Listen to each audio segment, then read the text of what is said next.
Добар ден, во централното издание на вестите за почеток еве кои настани го одбележува денов. Од урнатини до град на светска солидарност, поклон и цвеќе за жртвите. 63 години од катастрофалниот земјотрес во Скопје. Во 5:17 стрес. Прошата Скопје видов урнебе, што да ви кажам. Тоа беше страшно. Кој е одговорен, а кој политички профитира? Дали состојбата во Гостивар полека се стабилизира? Утре се очекува градот да добие технички исправна вода. Екипи од Скопје, тука и градоначалникот од Водовод се во Гостивар, работат на хиперхлорирање на инсталациите. Кои се дрските крадци што ја уништија подстеницата во Драчево? Полицијата истражува, Железница води интерна истрага. За некој да пристапи таму и да оперира, мора да има точна информација дека е исклучено струја. Финишира изградбата на клучката кај Момин поток. Ќе биде пуштена во употреба до крајот на годината. Имаме 75% реализација до денес. Скопје денеска се сеќава на жртвите од катастрофалниот земјотрес кој се случи на 26 јули пред 63 години. Првиот потрес се случил во 5 часот и 17 минути кобното утро. Во земјотресот загинаа 1070 лица, а над 3000 беа повредени. Обединетите нации презема активности за плански и долгорочно да му се помогне на разурнатиот град. За придонесот на полскиот урбанист Адолф Циборовски во обновата на Скопје, во старата чаршија денеска беше откриена спомен плоча во негова чест. Повеќе детали од Елизабета Дамјановска-Спасеновска. Денеска се навршуваат точно 63 години од најмрачното утро во историјата на главниот град, кога во 5 часот и 17 минути силен земјотрес со магнитуда од 6,1 степени според Рихтеровата скала го разурна Скопје. За само неколку секунди градот се претвори во урнатини. Катастрофата однесе 1070 човечки животи, а над 3000 граѓани беа повредени. Повеќе од 200.000 скопјани во една секунда останаа без покрив над глава. Часовникот на старата железничка станица, кој тогаш за секогаш запре, денес стои како сведок на трагедијата што го сопре времето, но и на болката која и по повеќе од 6 децении не изблидува кај постарите генерации. Од пепелта на трагедијата се роди приказната за невидена хуманост. Скопје стана град на солидарноста. 87 нации од целиот свет подадоа рака. Помошта во лекови, храна, тимови за спасување и монтажни куќи почна да пристигнува од сите меридијани, испраќајќи порака дека човечноста нема граници. По земјотресот почна масовната обнова. Полскиот урбанист Адолф Циборовски учествува и ја надгледува обновата на градот по препорака на Обединетите нации. Во негова чест, во старата чаршија денеска беше откриена спомен плоча, а на церемонијата директно од Полска допатува неговата внука Јулија. He was died before I was born, so I couldn't meet him, but I'm very happy that this initiative came true because I feel that Adolf Ciborowski is a person who connects Polish and Macedonian's history. So I'm very pleased that I can be here and attend this ceremony. Според визијата на јапонскиот архитект Кензо Танге, Скопје подоцна се трансформираше во модерен град на иднината. Утринава на гробиштата во Бутел во спомен на загинатите од земјотресот беше положено свежо цвеќе. Дел од граѓаните и денеска имаат силни емоции на оваа тема. Во 5:17 стрес. Прошата Скопје видов урнебе, што да ви кажам, никој па такво нешто не сум видел. Луѓе викаат, рушевини и сето тоа. Малечка бев јас. И на мајка ми и вика, мамо, ова е земјотрес. Вика, не, како не, ракетот оди горе. Земјотрес, тоа беше страшно. Дали денеска се чувствувате можеби сигурни со оваква градежна експанзија, не дај Боже повторно да не се повтори, како гледате на тоа? Господ знае. Сепак, Постземјотресно Скопје има посилни градби, а од 2014 година сите градби законски мора да се сеизмички отпорни, вели поранишниот директор на ИЗИС Михаил Гаревски. Се уште се сеќам на две мои другарчиња, иако бев мали по 12 години. Едното дете таму негде кај площад Слобода погина и дојде вечерта од одмор со татко му утрето ден погина, а еден другар исто мој именјак отиде кај баба му вечерта во зградата на Југобанка, таму поред Вадар, за жал и тој погина. Најголемиот дел од објектите не беа практично квалитетни за да можат да издржат земјотрес од магнитуда 6,7, што не е сега случај. Сега комотно можам да кажам дека новите згради, ајде да не рекам дека на шала, но многу лесно може да го издржат ако се случи некој таков случај земјотрес во Скопје повторно. Централниот дел од културната манифестација е предвидена за вечерва, кога во музеот на град Скопје ќе бидат отворени две мултимедијални изложби. 63 години по катастрофалниот земјотрес кој го разорна Скопје во 1963, а спомените и сеќавањата на преживеаните се уште се свежи и ги раскажуваат преку фотографии и приказни кои што го одбележале кобниот 26 јули. А вечерва, овде во музеот на град Скопје, ќе биде отворена изложбата 63 години Скопје 63, на која ќе биде прикажан автентичен архивски материјал и фотографии. Дали состојбата во Гостивар почнува да се стабилизира? Веќе во текот на утрешниот ден се очекува граѓаните да можат да ја користат водата како техничка. Во меѓувреме, Министерството за здравство излезе со нови податоци околу пријавените пациенти поврзани со епидемијата. Деталите ги има Михајло Видимлиски. Во текот на утрешниот ден се очекува жителите на Гостивар да добијат технички исправна вода за користење, потврди премиерот Христијан Мицкоски, оценувајќи дека кризата се санира во рекордно време. Стручни екипи од Скопскиот водовод веќе неколку дена вршат хиперхлорирање на главниот цевковод и денеска веќе се добиени добри резултати од земените примероци, а во меѓувреме гостиварчани и понатаму преку пунктови се обезбедуваат со вода за пиење. Ние обезбедивме веднаш вода за пиење. Екипи од Скопје, тука и градоначалникот од водовод се во Гостивар, работат на хиперхлорирање на инсталациите. Очекувам денеска, иако резултатите се веќе добри, но очекувам денеска, ајде да бидеме конзервативни, да речеме утре, да излезе соопштение дека е водата технички исправна за користење. Во рекорден рок од една недела тоа се санираше, така што тоа кое што ние како влада можеме да го направиме, го правиме. Во последните 24 час регистрирани се 125 нови прегледи кај пациенти со симптоми поврзани со епидемијата во Гостивар, покажуваат најновите податоци на Министерството за здравство. Од нив 86 прегледи се извршени во општата болница, а 39 во здравствениот дом. Според дневниот извештај во општата болница во Гостивар, најголем дел од прегледите биле на инфективното оделение 45, потоа на педијатрија 40, а еден пациент бил прегледан на ургентниот центар. Во изминатите 24 час е регистрирана и една нова хоспитализација на педијатрија.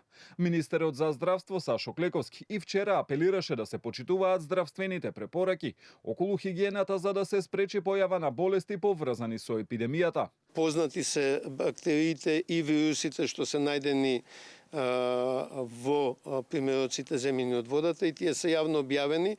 Познати се инкубацијските периоди на тие бактерии, вируси и таму не би требало да има опашки на епидемијата.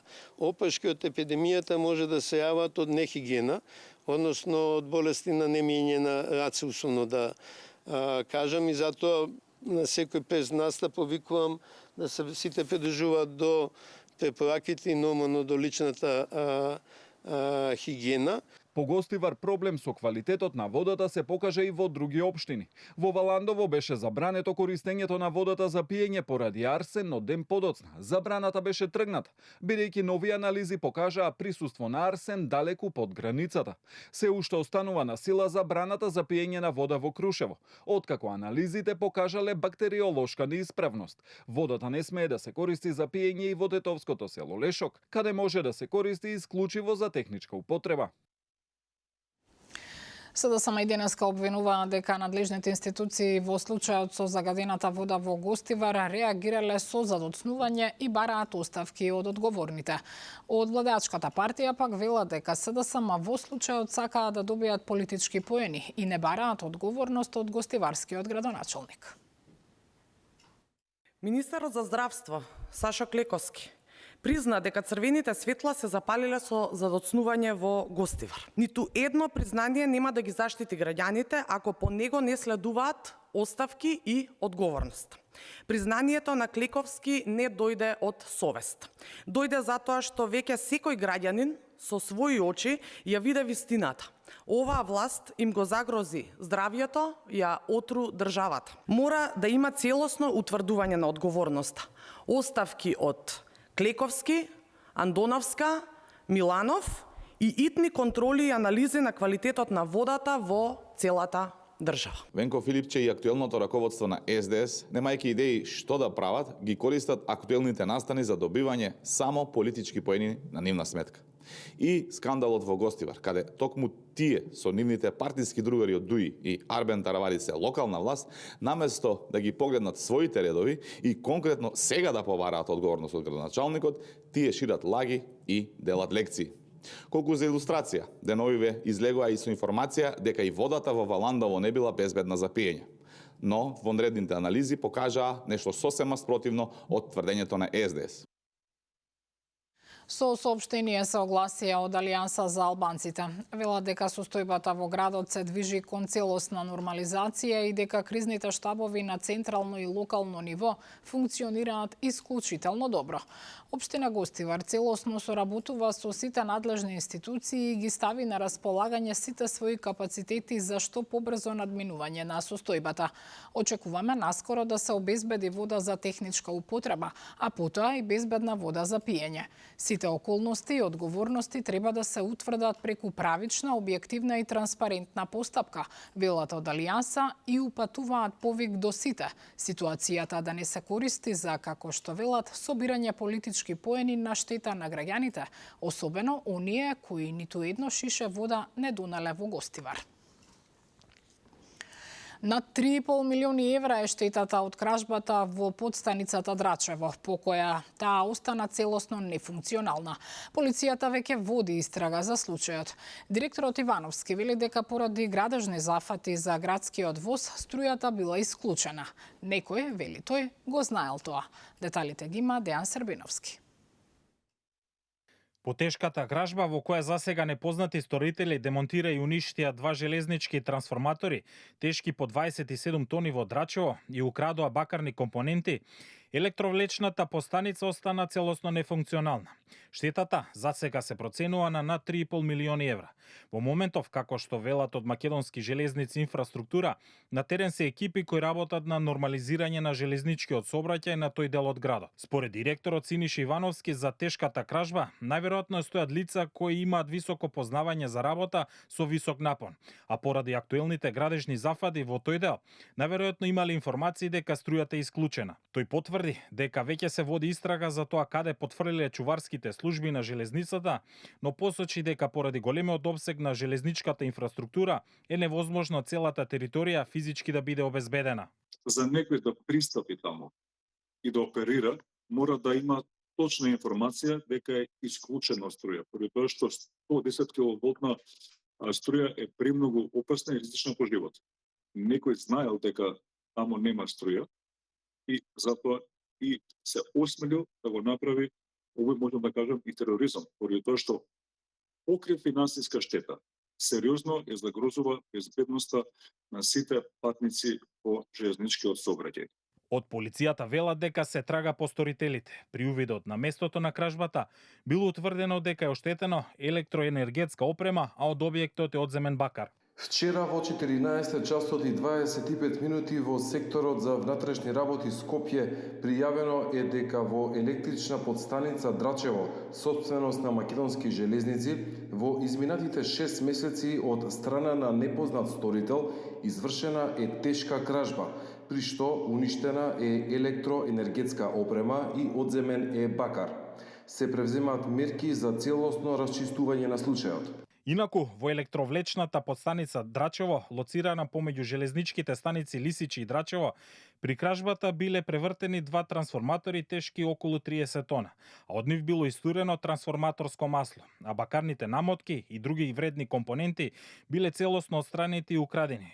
За извршување на кражбата биле користени специализирани алати и хидраулична дигалка, а истражителите утврдуваат по кој пат механизацијата била донесена на местото.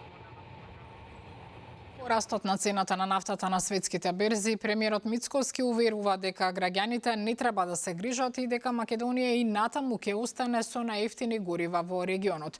Доколку има потреба, владата е подготвена да интервенира. Мицкоски појасни дека позајмените 7 милиони евра од државните компании се за сервисирање на обврски и ќе бидат вратени веќе следниот месец. Повеќе детали од Ивана Стојановска. Граѓаните можат да бидат спокојни. Земјава и понатаму ќе остане со убедливо најниски цени на бензините и дизел горивата во регионот. Порача премиерот Христијан Мицкоски, откако цената на нафтата на светските берзи се искачи над $100 за барел поради конфликтот на Блискиот Исток. Новите цени на горивата регулаторна комисија ќе ги соопшти утре, а доколку има потреба, премиерот уверува дека владата веднаш ќе интервенира. Граѓаните треба да бидат спокојни.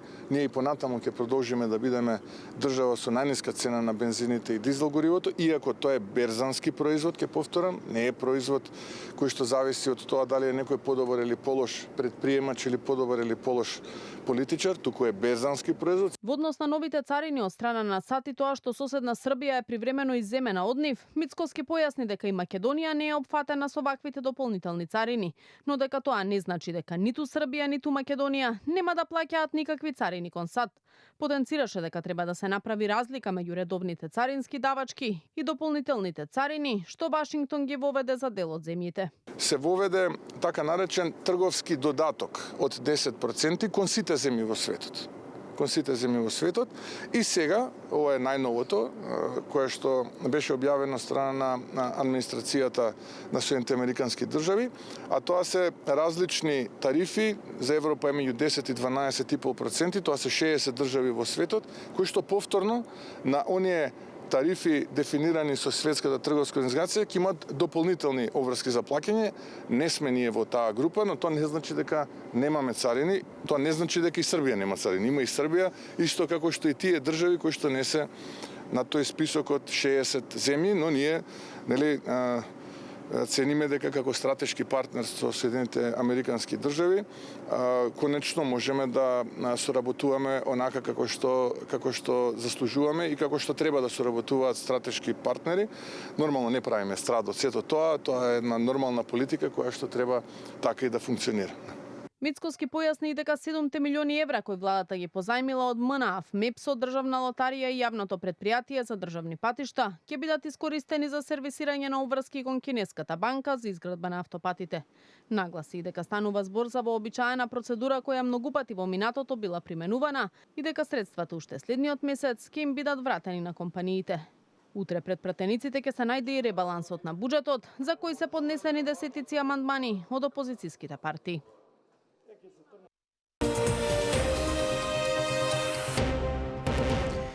Тинеџер на 16 годишна возраст од скопското село Кондово вчера починал откако му се слошило за време на посета на роднини во селото Сингелич, информираното од Министерството за внатрешни работи. Според соопштението на МВР, момчето нагости било со неговата мајка и во еден момент по пристигнувањето му се слошило и изгубил свест, пошто бил пренесен в болница каде кратко по приемот починал. Од комплексот клиники Мајка Тереза вчера во 16 часот и 22 минути било пријавено во СВР Скопје дека кај нив во безсознание бил донесен 16-годишник од Кондово кој за кратко време починал. И покрај итниот транспорт во болница лекарите не успеале да му го спасат животот. Лекар констатирал смрт без видливи траги на насилство. По наредба најавен обвинител, телото на починатото момче било дадено на обдукција, информираат од МВР. Надлежните институции работат на целосно расчистување на случајот. Пожар предпладнево избувна во парк шумата Газибава, пошто на терен излегоа екипи на противпожарната бригада.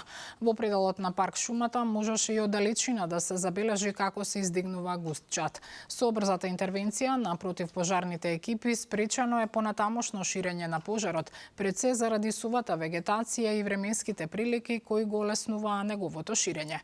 Како што информираа од Дирекцијата за заштита и спасување, за кратко време бил ставен под контрола.